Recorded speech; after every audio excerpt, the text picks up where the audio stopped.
girls. I am here with my girl, Jen Parker, in this kickoff episode of season 2, Hey Girl, which I am now titling the breakup episode. You're ridiculous. Ridiculous. But before we get into the whole breakup scene where she's like, it's not you, it's me, because we all know it's going there, I think we should rewind this a little bit, because you are officially my kickoff guest for season 2, which, by the way, Jen, thank you for coming on. Oh, you're so welcome. Also, I didn't even give you a chance to say, hey, girls. Hey, girls. You can do better. Hey, girls.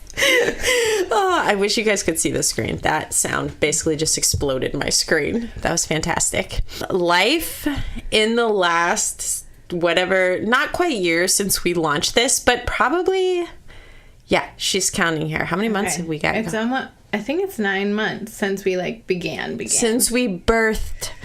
Yeah. This 9 months seems appropriate. I don't remember when we first started interviewing people, but we're creeping up on the year of being on the road and doing this thing. Wow, has a lot changed. There's been a lot.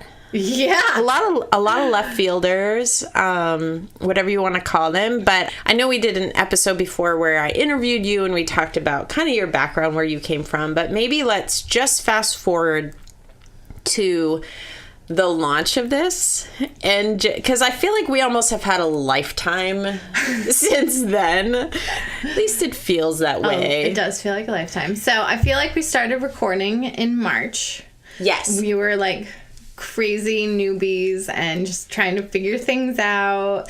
Which we sound like we still are. We are. And right before, this timeline may be wrong, so just interject the old couple that we are if I get any timeline wrong, okay? You're wrong. Just kidding. Right before we launched, Charlie got cancer. Yes. And so Charlie is the baby of our family. He's now 3 years old. That kind of put our life on its head for sure. And his treatment is...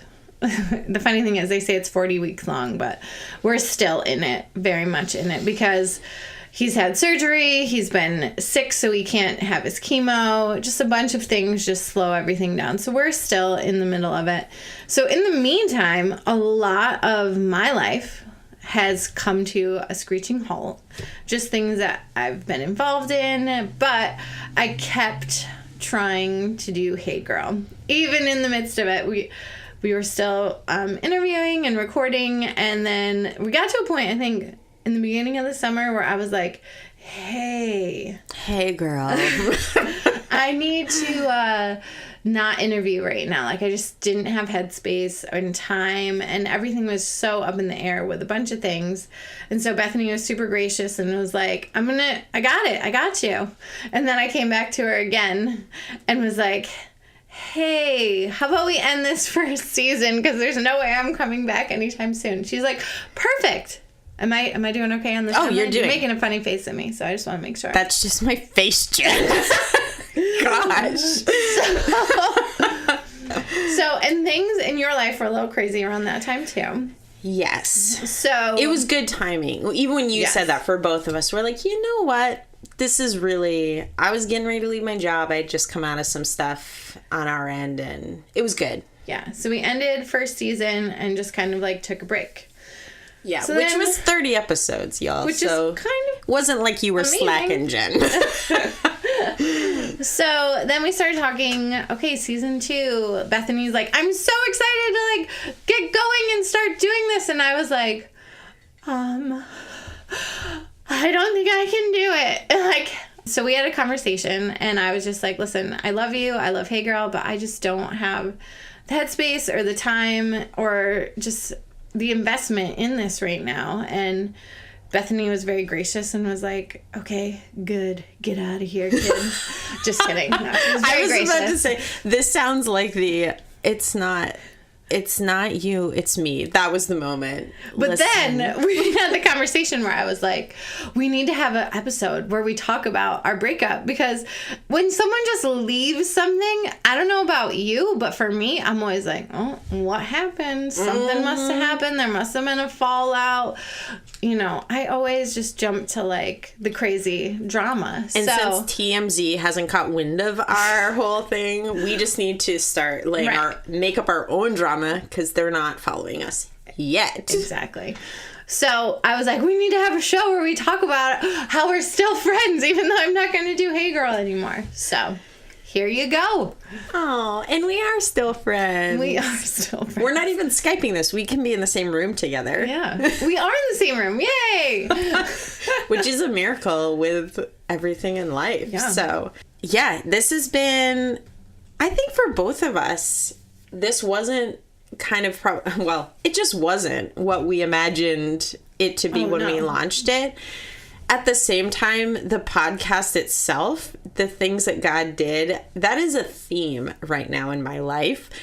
Gosh, when you step out there and you're obedient to like God lay something in front of you, even when it seems like everything goes terribly wrong, what God can still accomplish through something. And I think about where you and I have been, just our own emotional state and the things we were going through in private while this was all happening publicly.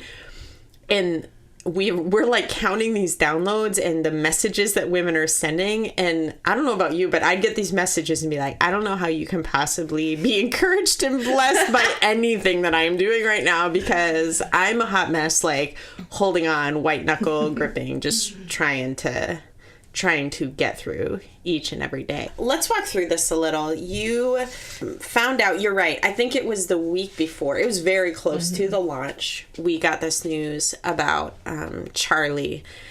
And I know a lot of people probably follow you on social media and they got kind of a sense. But maybe could you just give us a little bit of a picture into, and I know this is going to be a crazy question because every day and every week looks so different. But just kind of a picture of this new season of life, because that's part of this is on Hey Girl, we talk about run your race in your place. And that's a key line in that. It's you're not running someone else's race. Your race changes like the seasons and everything else. And I just, for me as your friend, walking through this incredible like shift in seasons, and it wasn't a slow it was not a slow change. It happened very quickly. And even though you say like you tried Hey Girl for a while, I've just had a ton of respect and appreciation for the fact that you've really tried to embrace and step into, you know what, it's a different time now, and I can't think about things the same as I did before all of this happened. So for you, how has life really changed? A big picture, we'll start there and then kind of look a little closer at it. Okay. So I would say prior to cancer, I looked like a New England Christian woman, just like cranking it out. Like, I did children's ministry at my church. I was on PTO. I volunteered at my kids' school twice a week. I was going to the gym. Like, I did youth group with my husband. Like, ministry was such a huge part of my life. People in our community were a huge part of my life. I was just constantly going. And I loved it. I loved it all. Like, I love being busy, and I love helping people, and I love doing ministry, and I love being in community.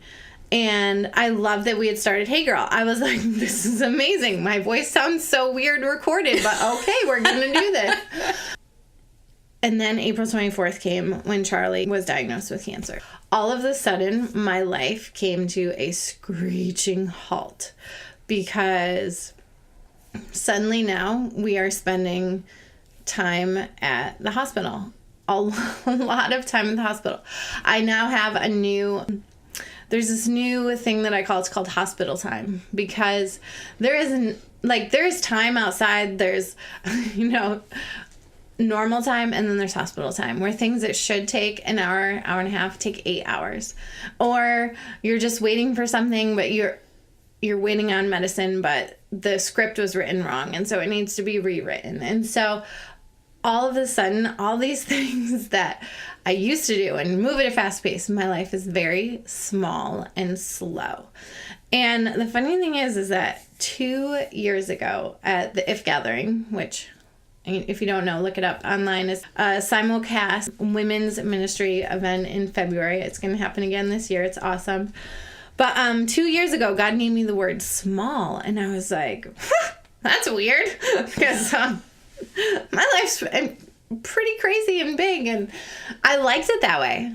And one of my friends was like, I think you're prophetic because look at your life now. And I was like, no, God is prophetic. I would not have chosen this road. Believe you me. So slowly, our life has just, well, not even slowly, but very quickly, our life has become Ben's life, my husband's life still can go. It's like he works 2 jobs. He's very busy with our kids and ministry life. And Sadie and Owen, our big kids, like their lives are still very busy because we want for them to be as normal as possible with all of this. So making them be in sports, extracurricular activities like youth group, and just keeping things going for them has been super big. But then there's Charlie, who can't get sick. Like, that is a huge thing right now, and his immune system is crap. So, because he's on chemotherapy and he finished radiation. So we have to keep him just super away from people because he's 3 and he's gross and he touches everything and licks the grossest things imaginable.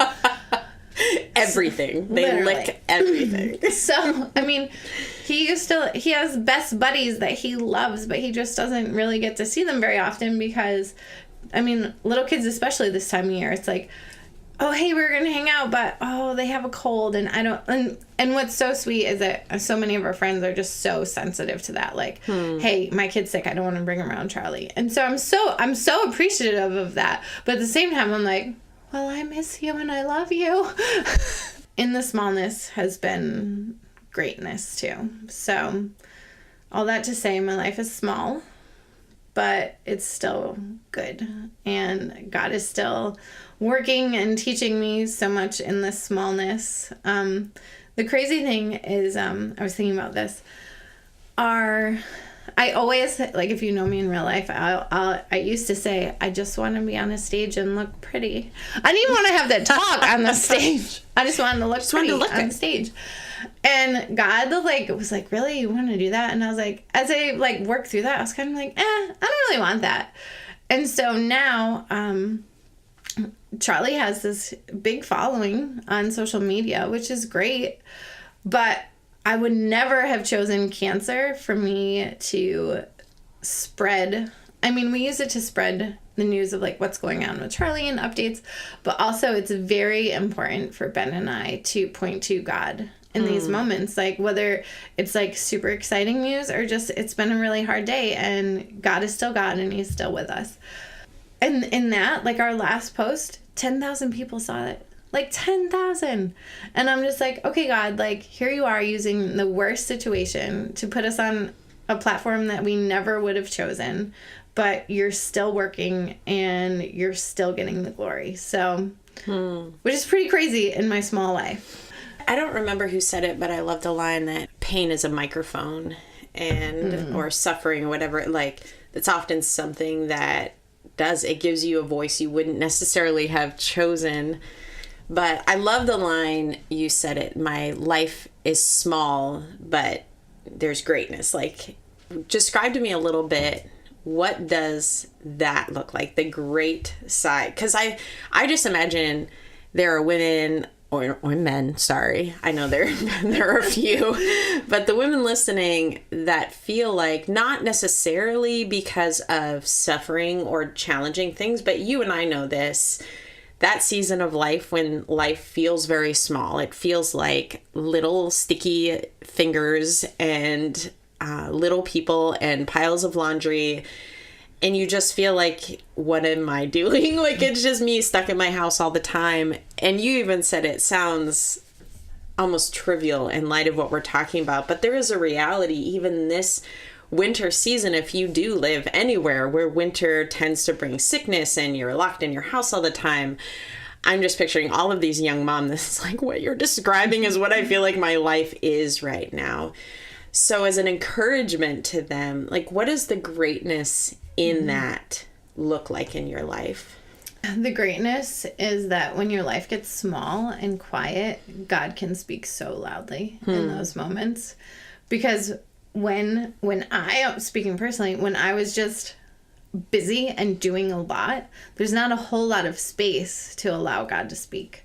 But when you're quiet and life is small, there's a greater opportunity to meet with God. And a lot of times we don't always choose that. A lot of times we just try and fill that back up with noise, with background noise, with social media, with screens. And when we're like, dang, like I need something that's not making me feel so empty all the time, God has a greater opportunity to speak.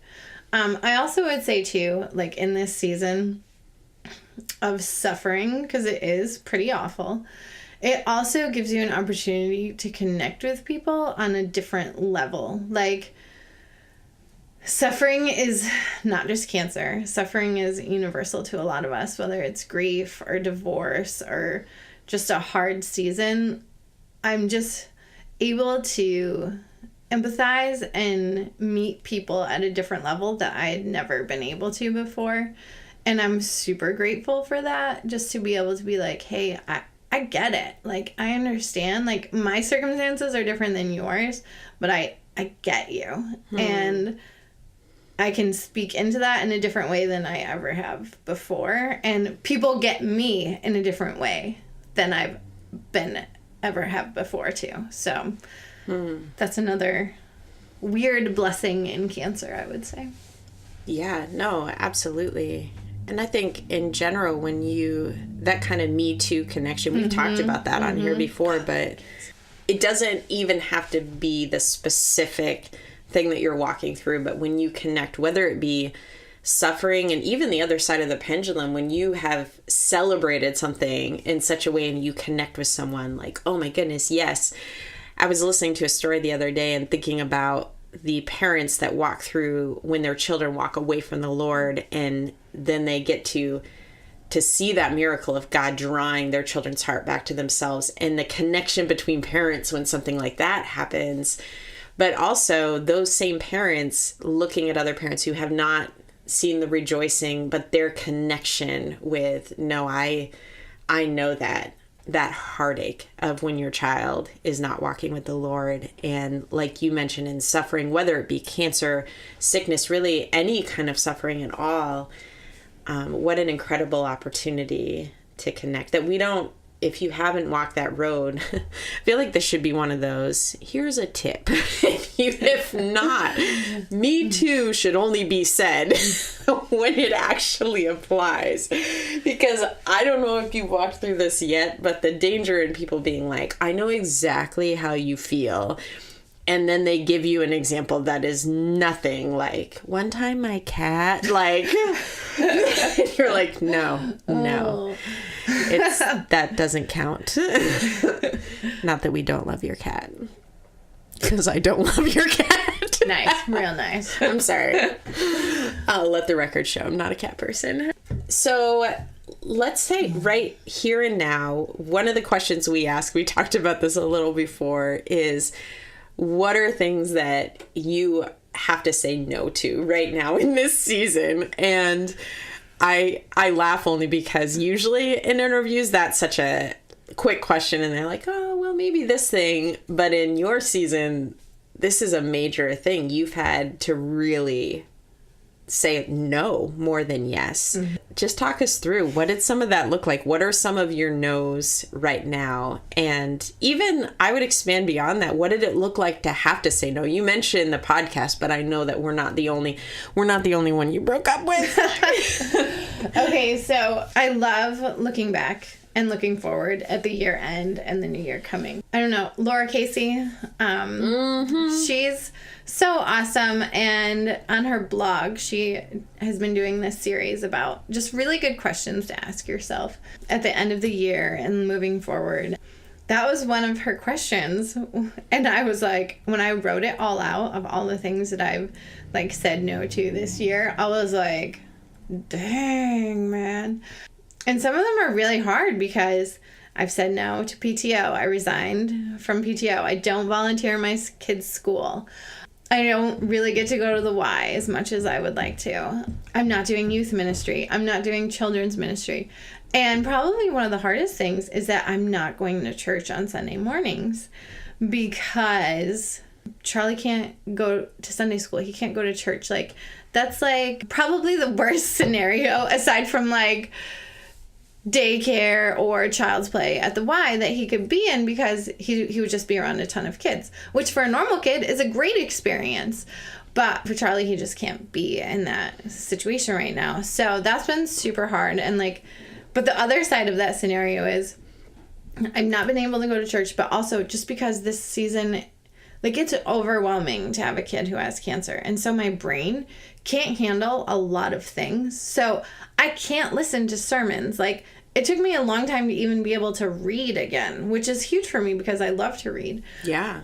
So, like, there was, like, a huge void. I could listen to worship music, and that has been such a good thing for me in this season, just to listen. But hearing other people speak words was super hard. Pretty ironic for someone who starts a podcast, right? So, those are all the things that I've said no to. And I mean, friendships are hard, too, because in this season, like, I don't have a ton of time to give to other people. Like, a lot of time is given to Charlie, number one, and then number two, the rest of our family, because God forbid, like, I'm always checking in with our other kids just to make sure how they're doing, because like, cancer just doesn't affect the one kid who has it. Like, it affects so many people. The ripples are huge, but just making sure that our other kids are okay. And one of them is in counseling now for, just because it is a super amount to deal with, and they need the tools to help them get through it and be healthy. So, yeah, that's one thing I added. Counseling. Yay!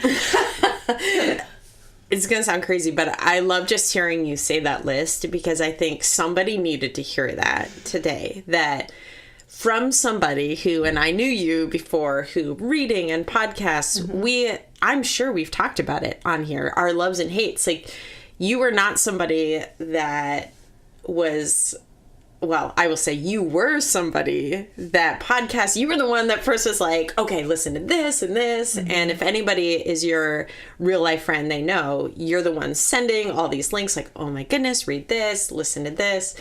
And to hear it from you to people that this is a season where I needed to just listen to worship music. Like, I couldn't even listen through a sermon. I feel like we as women, I can only speak as a woman. I've never been a man. But as a woman, I guilt myself in those when seasons change, and I'm like, why am I not up at 4 a.m. reading the Bible for 3 hours today? Like, I'm struggling spiritually because I'm not doing this thing, rather than just really understanding God to be someone who is with, like, he wants to walk. This is a relationship. If anyone's ever been in a relationship, like, how often does your communication always look the same? Your connections always look the same. Like, that's the beauty of that. God is not this God that's about religion, but he really wants to just be in relationship with you. And sometimes that through worship music, sometimes through sermons. Sometimes you're in church every single Sunday morning, no matter how bad the snowstorm. And other times you can't go on Sunday mornings because that's not the season that God has you in. I have to believe, and I do, that there are probably many women listening that just needed to hear that today. Like, maybe that's not your season, and it's okay. A little bit more about the season. You'll appreciate this. Christmas. Like, it just, like, that's hard. Like, throwing in a holiday with everything else. I literally gave a present to a friend with a Post-it on it and was like, here's your present. I love you. Sorry I'm using a Post-it. This is who I am now. If you know me in real life, I am type A. Like, I am type A. Side note, I did just buy a laminator because I'm so excited for it. But, like, I've had to let so many things go. And that's hard for me to, like, let things go. Like, I would like everything tied up in a neat little bow. And, like, even coming up into a new year, like, I would like things to be done in 2017 and move on to 2018. And fresh starts. I like goals, all that good stuff. And cancer is still following us. What the heck? We're Get behind me, Satan. And so having to adjust my heart and mind to just be like, okay, like, we're still in this journey. And as much as it's crappy and as much as it's hard, like, we're carrying it with us. And I believe that God is absolutely in it with us, and he's going to carry us through. Amen. And man, the whole pretty bow syndrome, I'm with you. But ultimately that faith and belief that in eternity, God will redeem, but we don't live in a pretty bow world. Mm-mm. And even the times when we have those moments where we get to see that, like, oh, it all just worked out. But I think the majority of the time, and for most people's story, that's not where they live. And it can be hard when you're looking, especially in social media, and you see social media is a pretty bow. They make filters that they should just call pretty bow filter. They make me look really good, though, so I'm using them. I'm not meaning to guilt you. You know, our line here is always, hey, that's awesome, but slap a filter on it, please. But people look at that and they look at their own lives, because when you look in the mirror, there's no filter button. Though that would be an amazing... Seriously, somebody go on Shark Tank with that. But we don't see our own lives through the filter. We see it raw, and that can be so hard because it's the reality of, okay, this, like you said, we're going into a new year, and it's still hard. And I think it's hard for a lot of people. Yeah. Like, I know it's not a singular thing that looking forward to a new year and people are like, I don't know, is God going to change this thing this year? Is God going to work a miracle in this relationship? Is this dream ending? Like, there's so many people that I know are facing so many hard things. And again, it's that ability to say, me too, but I trust God in all things. Absolutely. So I think the older that I'm getting, not that I'm not saying I'm terribly old, but speak for yourself. The older I'm getting, the less bows I experience, especially at this turn of the year. I have had conversations recently about this. The longer I walk with God, the deeper that relationship gets, the more things that I find, or the longer the list gets of things I don't have answers for or conclusions for. And there are the things that I'm holding out, like that faith that, okay, maybe this year God, like you said, is going to perform a miracle. He's going to do this incredible thing. But there are also things on that list that I've had to fully surrender, like the miracle didn't come through. And that one is set aside for eternity. It's not going to happen here. But God is still good and he is still faithful.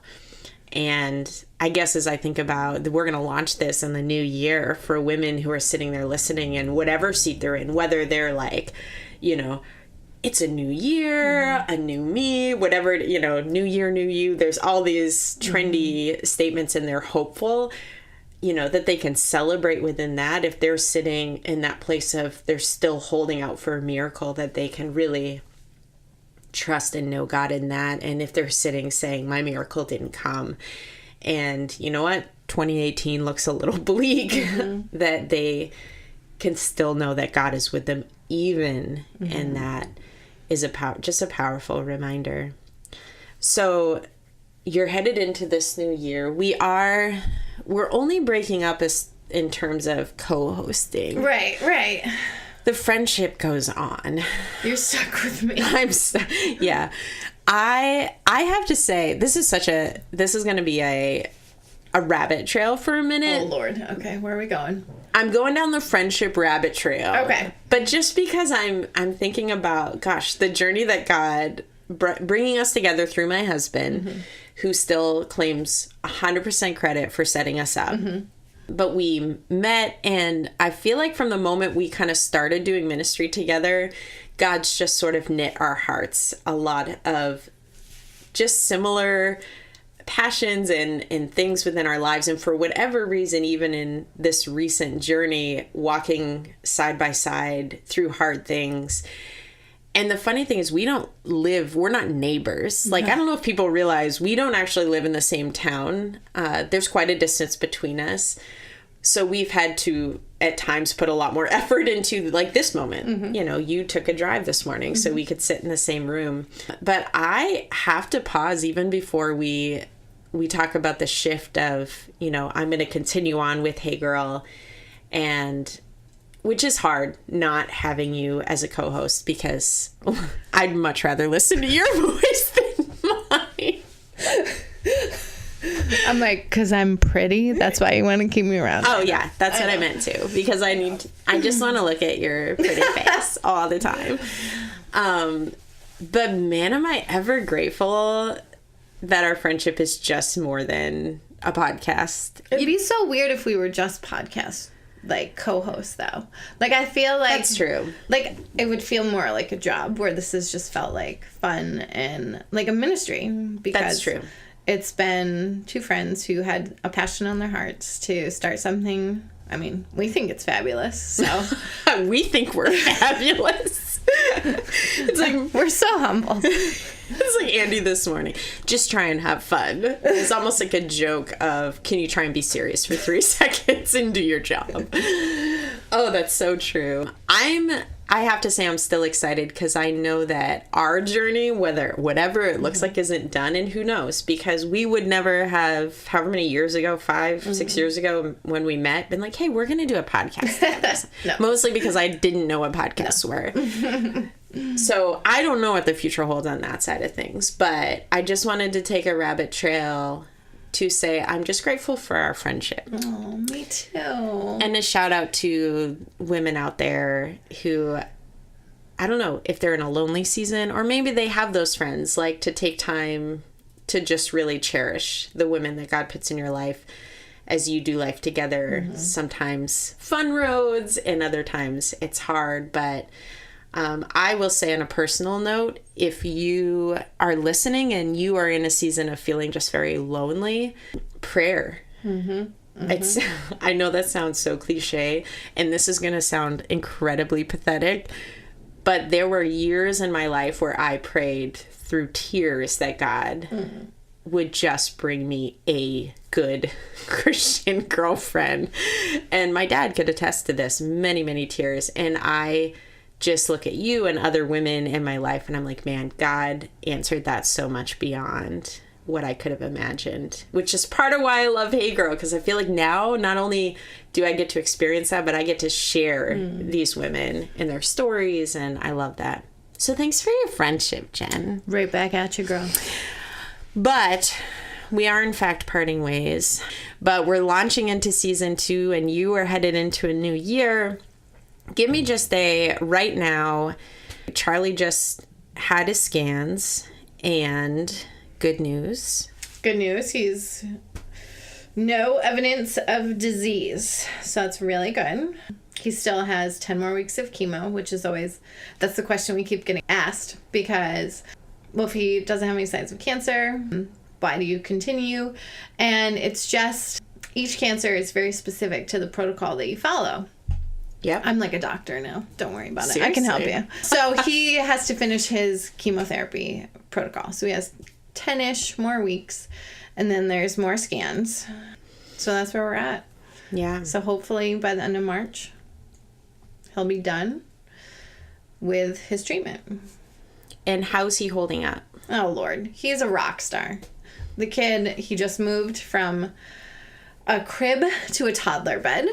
Oh, my word. Yes, but it's funny, too, because, like, all these things that, like, my other kids did like when they turn 2.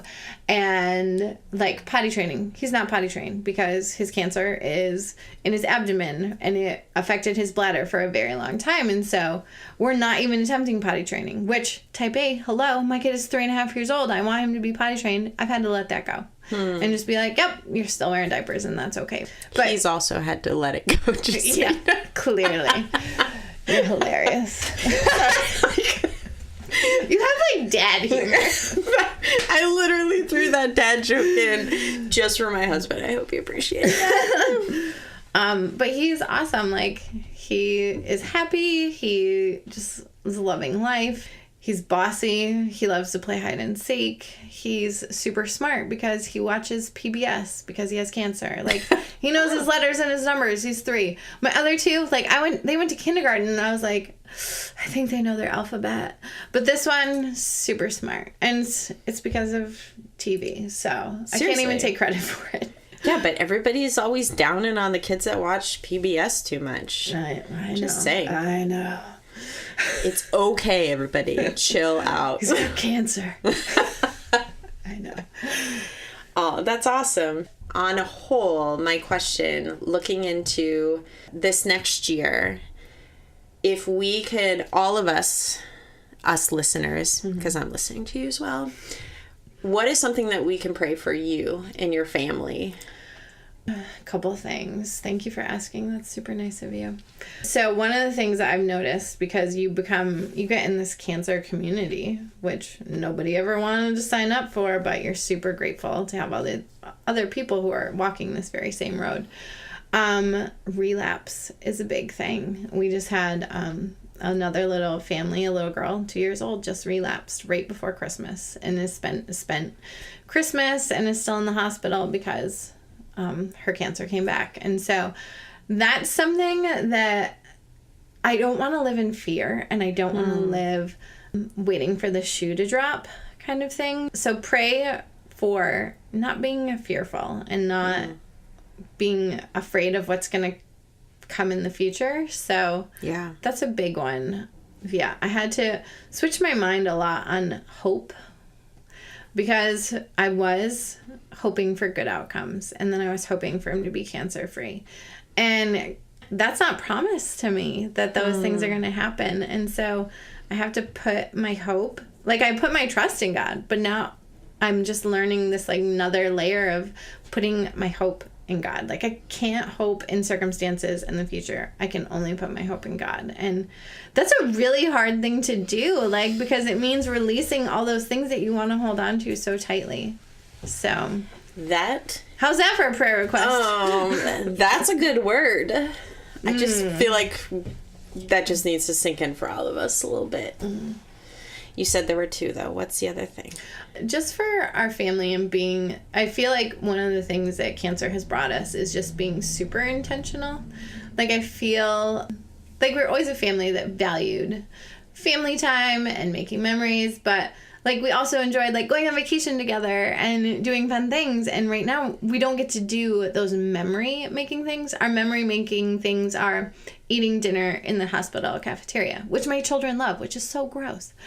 But being intentional in the small moments and the big moments, and just that we all come out of this together as a family unit, and that we come out of it emotionally and spiritually healthy too, which is something that Ben and I have been fighting so hard for, because that's, for us, that's so important in all of this. So I feel like in your prayer request, you're like dropping the word. Whew.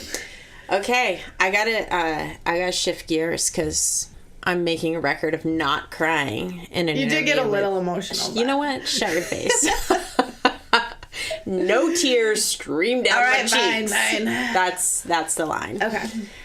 Jen, what I want to know is, in all of these changes in your life, season shifting, what right now is the most superficial thing about you? What's super sad is that I instantly have an answer to this. I love that. So, what's most superficial about me in this season is that whenever we go to the hospital, whenever we go to the clinic for treatments, I have to be dressed well, like I have to have a good outfit on, I have to have my makeup done and my hair done. And for me, I think it's more of like, this is my armor. Because if I have this one thing that I can control, I know I don't want to say control, but this is one thing that I get to choose. This is the superficial question, so you don't have to spiritualize this. I just want to release you from that. It's so funny because then I go and the nurses are like, you're so cute. And I'm like, I did this on purpose. Like, I need to look cute. I'm sorry. That kind of makes sense, though, truthfully. As far as if everything else feels very much, like you're in hospital time. I can't control how this day goes or the time. I just need something that I can do. Right. Why not look adorable in the process? Right. Which is more effort. And I mean, a lot of parents, they're not. I mean, they're in their comfy clothes because it's long days. But I'm like, I gotta look good. So beauty is pain. Seriously, now that you say that, every time I visited you, you're adorable. Yeah. Well, radiation, 4 solid weeks, getting up, getting him to the hospital by 8 a.m. Oh, I look good. Seriously. I know. And I came in all, like, ugly looking, and... No, girl. You showed up. That's the important thing. You showed up. Not cute, but you know what? Maybe it's better, because then I made you look even cuter. I was just doing my part as your friend to up that is your game. Self-sacrificing. Seriously. Right there. I appreciate that so much. I'm that kind of a friend. Jen, it's been so great to sit and chat and catch up and go all over rabbit trails, and we don't script these things. I don't know if people know that. I'm just kidding. I don't think they think that. They're like, yeah, we caught on to that. But thank you so much for coming on today. I should give you a moment. Any last words? That's morbid. Oh my gosh. Okay. I do have some last words. She's laughing because I made a funny face. And you leaned so close. I leaned into the microphone. I just want to say that this has been an honor and a privilege to do Hey Girl with you. And all of the things that I've had to say no to this year have been super hard to say no and say goodbye to. And especially Hey Girl. So I will miss this very much, but I know I won't miss you because we will still be together forever. I'm glad you added the end of that. But I know I won't miss you. You know what I mean. Aw, you're going for the cry now. We're wrapping this up. I'm holding on to my record. All right. Jen, love you. Love you. Love your fam. Listeners, we will be in prayer for you guys. And you know what? I'll probably get her on here again. Just saying. And you know she's going to look cute when she shows up. Okay, girls, that's our first episode of season 2, Hey Girl. And I know it's kind of a sad way to start because we had to say goodbye to Jen. And truthfully, all season long, I was praying and hoping that we would be able to continue this journey together. I also know that God just knows so much better than me. And if 2017 showed me anything, it's that God is the best author of any story. And even though there are things along the way that I probably would have written differently myself, it's better when He is God and I am not. Let's just put it that way. So here's the deal. We're going to talk about Jen's interview in a second. But first, I want to answer a couple of questions that I know people have asked through messages, and some of you may just be thinking about, which is what is next for Hey Girl. Here's what I know, and I don't know everything, obviously, but here's what I know. I know that my friend Christine Rigo, who you guys heard if you listened to her season 1 episode, if you haven't, you should go back and listen. It's incredible. She's my co-founder of Simply Beautiful, the girls' conference that I've talked about many times. And she has stepped up and offered to help out with a lot of the behind the scenes things that are really overwhelming for me because it's definitely not my strength or gift set. And it was something Jen was amazing at. And so even though you're not going to hear Christine necessarily every week, I just want to start out by saying as we head into season 2, she's going to be a much bigger part of what makes it possible for us to continue on with Hey Girl.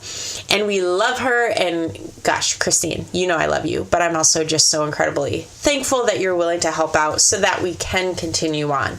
Secondly, I was probably the most nervous about how to keep going with a podcast without Jenn, because I have just loved working with her. And even though interviewing, we tended to do that individually, when it came to talking about them, our conversations about that, I know that you guys probably learned some, but they were also really helpful for me to process with somebody else, to hear their perspective, to hear the things that stood out to them. And even though I know it's absolutely possible for people to do that on their own, I know there's a lot of podcasts that have just the one voice that does the interviewing and intros and outros, but I just didn't love that idea moving forward. And so I had this friend who I've gotten to know through my church, through our life group in our church, and just really enjoy being around her. Honestly, as my husband says, and I fully agree, she might be the funniest person that I know. No pressure. But I approached her a while ago and just asked, you know what, would you be willing to just pray about possibly co-hosting with me? At the time, we hadn't firmly decided about Hey Girl, and I love just how open-handed she was. Like, yeah, I'll pray about it, and you know what, if Jenn stays with it, or that's the direction, it's totally fine. If she's not, then I'd be willing to consider it and just see how it works out. And so my friend Laurie, who is from my church, she's actually from this area where I live in Massachusetts, has graciously said yes. I don't know. I said yes. Said yes to the dress. Said yes to the podcast, rather. So I want to take a minute to introduce her. Laurie, you're going to actually be a guest next week. So they'll get a full, here's your story. But why don't you just really quickly tell our listeners why Hey Girl? Like, why in the world would you agree to let me, I don't know, manipulate you into this crazy idea of doing a podcast? And what brought you to this seat in front of this intimidating microphone? It's such an honor to take the torch from Jenn, and I will take good care of it. When you asked me to be on the podcast, we were hiking in the woods, so I was a little bit scared if I said no, what would happen. I have been faithfully listening to Hey Girl and enjoying the stories and telling other people about it, whether they want to hear or they're like, okay, that's cute. But I've just been a fan from afar, and probably a loud fan, because every time I see you, I'm like, I just love your podcast, and give me a shout out. All I wanted was a shout out, and now look what happened. But it's all good. Be careful what you ask for. I think that we have a lot of fun together, and you're right, we are both really funny. So some of these topics can be really challenging, and some of the stories are inspiring, but just being lighthearted and giving a different perspective for our listeners to kind of digest everything that you go through is part of the process of these podcasts. So really happy to be here. Well, we are excited to have you. I'm excited for the listeners to get to know you in the days ahead. I was going to introduce you as my rebound, because I have made multiple jokes about how with Jenn and I breaking up so recently, it's obvious that you are the rebound. But it's not true. I really do like you. I like you just for you. Hopefully it's longer than a rebound normally lasts. That's true. No, let's hope so. Let's just jump right in. We have a few minutes here. You've gotten the chance to listen to the interview with Jenn. What were some of the things that stood out to you as you listened to her? Absolutely. I have this, I'm like learning how to write notes for this podcast, and kind of what's jumping off the page is Jenn's obedience to God and walking through this journey. I know there's not a ton that she can change or control, but I think her attitude and how she processes it all and communicates to others and relates to others, I thought that was a pretty huge portion of this pilot episode. I love the fact that she said suffering is universal. It's kind of the reality of our lives today. Yeah, she talked about this idea of hope in God and not in circumstances, and what you were just saying. No, there's not a lot you can control when stuff like this happens in your life. You know, Charlie got cancer. That wasn't obviously anything that she chose. And even she said anything that anyone would ever want to choose. But that's her reality. She was thrown into this season, and it's not so much her ability to control. It's not even a mind over matter kind of thing. It's this embracing a hope in God that this is hard and challenging and not what I would have chosen, but God is still greater. He is still faithful and he is still good. And man, if just I look at her and Ben and their family, and to me, their lives and their response to all of this has just been such an example of that it's more than just lip service for them. They're living it every day, because I can't personally imagine that kind of struggle. Yeah, facing something that hard. And it is, I feel like there's a portion of it that's a test of our faith, a test of, is what we say really what's beneath the surface? Because these are the things in life that wring you out. Like, I always picture that when you're wringing out a cloth and like what really comes out of it. Every last drop, right? Yeah, and not that they haven't had a hard time, and that's probably what I appreciate most is they're very open about how hard it is. Like, this isn't that it's easy and that we love it, but just the faith and the hope and the humility that has wrung out of them over these last months has been absolutely incredible. And I think she talked about what was important to kind of get through that, whether it's prayer or being in the Word. How many books talk about so many horrific circumstances or challenging circumstances, and just always having that faith in God, that long-term hope. I thought that was interesting how she was talking about hope in God versus just faith in God, that kind of distinction. It's easy to just say on the surface of, yeah, we're doing okay or we're getting through this, but she really brought some specific examples of what kind of gets you through something as challenging as this, and saying, God, this is your plan and we're just here for the ride. Yeah, absolutely. One of the other things that she said, and I think I actually referred to it in the interview, but I also wrote it down again, is this idea of when your life gets small, what it looks like for God to be greater, and how when things quiet around us, it allows the space for God to speak. And this has been another theme in my life, and I know a lot of people recently, but even at Simply Beautiful this year, which we released the episodes of my messages, but I talked about from the story that I was teaching in 2 Chronicles, this idea of quieting the voices around us. And in the story, I want to say it was through fasting, like they kind of fasted in order to just quiet themselves to hear what God would say. But what does that look like in everyday life? And this is a great day, New Year's Day. Like, that's a huge resolution thing too, is, okay, I'm going to take this much of a break from social media or watching movies or whatever it is. But really, the purpose of that isn't just to not do that thing, but is creating space. Like, you're not on Facebook anymore. Right. Yeah.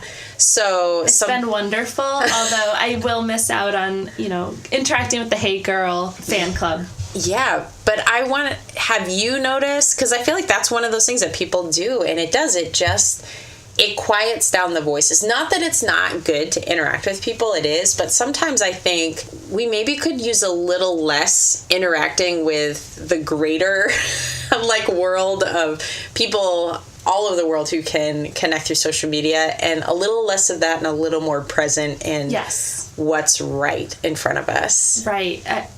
So many times you'll be at a restaurant and everyone at the table will just be on their phone. So that was a huge thing for me with not having Facebook, is not even having the attraction of just checking it real quick and then kind of getting sucked in and trying to be really present with friends and family. And kind of back to Jen's point about she's always had these family vacations and these big moments, and I think we as women do that. We look forward to the next big monumental thing in our life, or the summer coming, or future looking, and sometimes situations like this can kind of boil that back down to just small moments, and how can you be present and find that joy even if the circumstance wouldn't be what you would have picked out for yourself. I love that. I am incredibly grateful for Jenn, for her family. I appreciate so much her vulnerability, and not just sharing the pretty bows. And also, as silly as it sounds like, and this is the superficial side of like, it's one of the things that I love, and even asking you to come, Laurie, as the co-host, is I think there are a lot of those same things that I appreciate in you and our friendship. And I know it takes time for people to kind of get to know people, but I look forward to that as you grow more comfortable here, as people get to know you. I'm excited for this adventure. I'm really excited too, and I think perfect time to launch it off for the new year 2018, and look forward to an awesome season. Awesome. Well, ladies, this is it. It's our first episode. We have many more to come. Man, next week I feel like I'm going to spend a whole lot of time in front of this microphone. We've got some awesome women coming on to share their stories. We're so pumped to share them with you. And once again, help us get the word out. It helps us to reach more women. So we love you. We have missed you. Gosh. And also, if you have women that you're like, I'd like to nominate, we've gotten some over the last few weeks, but we're still collecting them as we head into the second season. And again, I want to remind you that this is about encouraging women of all ages and stages to run their race in their place. That means we don't have to be like great authors or incredible speakers or whatever it is. We're just all on this journey together, and God has us exactly where we're at for a reason, and we want to encourage each other in that journey. So mamas who are sitting with their earbuds in, with kids tugging on them with sticky fingers, or grandmothers maybe curled up next to a fire, wherever you're at in life, we just want you to know that we care a lot about you. We are praying that your heart is encouraged today, and we look forward to another amazing season of Hey Girl. Bye, ladies. Bye.